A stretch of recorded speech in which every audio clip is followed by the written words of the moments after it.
بسم اللہ الرحمن الرحیم۔ السلام علیکم۔ عمار بن یاسر رضی اللہ عنہ 37 ہجری سے 56 ہجری کا دور، کنیت ابو یقظان، جلیل القدر صحابی رسول اللہ صلی اللہ علیہ وآلہ وسلم تھے۔ عمار بن یاسر رضی اللہ عنہ قدیم الاسلام اور مہاجرین اولین میں سے ہیں، اور یہ ان مصیبت زدہ صحابیوں میں سے ہیں جن کو کفار مکہ نے اس قدر ایذائیں دیں کہ جنہیں سوچ کر بدن کے رونگٹے کھڑے ہو جاتے ہیں۔ ظالموں نے ان کو جلتی ہوئی آگ پر لٹایا، چنانچہ یہ دہکتی ہوئی آگ کے کوئلوں پر بیٹھ کے پیٹھ کے بل لیٹے رہتے تھے، اور جب حضور اقدس صلی اللہ علیہ وآلہ وسلم ان کے پاس سے گزرتے اور یہ آپ کو یا رسول اللہ صلی اللہ علیہ وآلہ وسلم کہہ کر پکارتے تو آپ ان کے لیے اس طرح آگ سے فرمایا کرتے تھے، یعنی اے آگ، تو عمار پر اس طرح ٹھنڈی اور سلامتی والی بن جا جس طرح تو حضرت ابراہیم علیہ السلام کے لیے ٹھنڈی اور سلامتی والی بن گئی تھی۔ آپ کی والدہ ماجدہ حضرت بی بی سمیہ رضی اللہ تعالی عنہ کو اسلام قبول کرنے کے بعد ابو جہل نے بہت ستایا تھا، یہاں تک کہ ان کی ناف کے نیچے نیزہ مار دیا جس سے ان کی روح پرواز کر گئی، اور عہد اسلام میں سب سے پہلے یہ شہادت سے سرفراز ہو گئیں۔ حضور اکرم صلی اللہ علیہ وآلہ وسلم حضرت عمار رضی اللہ تعالی عنہ کو طیب و مطیب کے لقب سے پکارا کرتے تھے۔ یہ 37 ہجری میں 93 برس کی عمر پا کر جنگ صفین میں حضرت علی رضی اللہ تعالی عنہ کی حمایت میں اور حضرت امیر معاویہ رضی اللہ تعالی عنہ کی فوجوں سے جنگ کرتے ہوئے شہید ہو گئے۔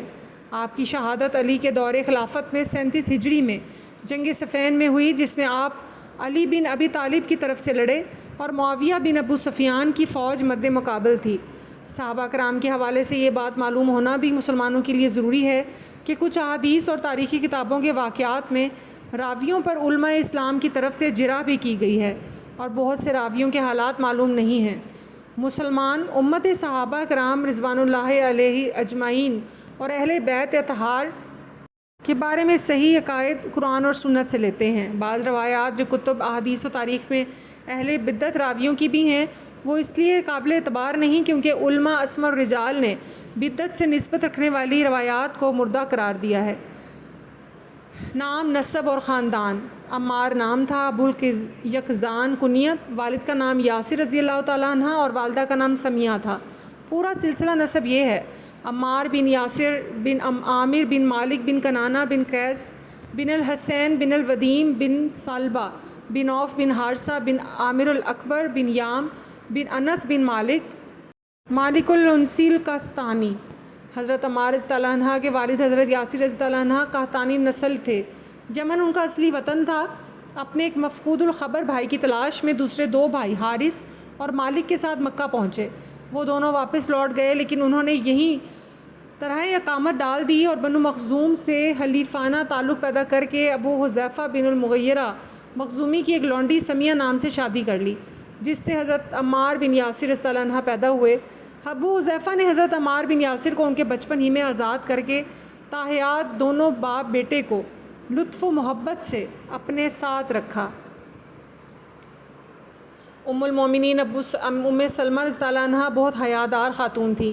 ابتدا میں جب آپ صلی اللہ علیہ وآلہ وسلم ان کے مکان پر تشریف لاتے تو ام سلمہ فرط غیرت سے اپنی شیرخوار بیٹی زینب بنت ابی سلمہ کو گود میں بٹھا لیتی۔ آپ یہ دیکھ کر واپس لوٹ جاتے۔ جب عمار بن یاسر کو، جو ام سلمہ کے رضاعی بھائی تھے، معلوم ہوا تو بہت ناراض ہوئے اور لڑکی کو چھین کر لے گئے۔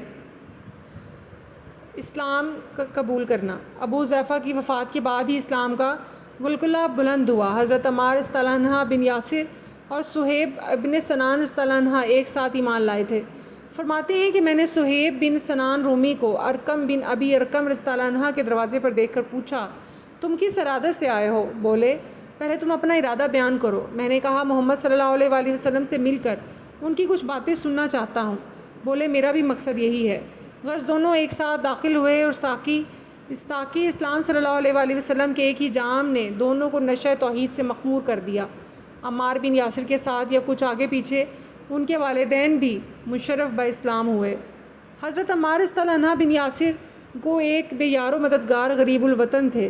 دنیاوی وجاہت و طاقت بھی حاصل نہ تھی، اور سب سے زیادہ ان کی والدہ حضرت سمیہ اس وقت تک بنی مخزوم کی غلامی سے آزاد نہیں ہوئی تھیں۔ تاہم جوش ایمان نے ایک دن سے زیادہ مخفی ہو کر رہنے نہ دیا۔ مشرکین نے ان کو اور ان کے خاندان کو ناچار و مجبور دیکھ کر سب سے زیادہ مشقیں مستم بنا لیا، طرح طرح کی اذیتیں دیں۔ ٹھیک دوپہر کے وقت تک تپتی ہوئی ریت میں لٹایا، دہتے ہوئے انگاروں سے جلایا اور گھنٹوں پانی میں غوطے دیے، لیکن جلوہ توحید نے کچھ ایسا وارکا کر دیا کہ اسلام کو چھوڑ نہ سکے۔ حضرت عمار رضی اللہ عنہ بن یاسر کی والدہ حضرت سمیہ رضی اللہ عنہ کو ابو جہل نے نہایت وحشیانہ طریقے سے اپنے نیزہ سے شہید کیا۔ چنانچہ تاریخ اسلام کی یہ پہلی شہادت تھی جو استقلال و استقامت کے ساتھ راہ خدا میں واقع ہوئی۔ ان کے والد حضرت یاسر رضی اللہ عنہ اور بھائی حضرت عبداللہ رضی اللہ عنہ بھی اسی گرداب اذیت میں جاں بحق ہوئے۔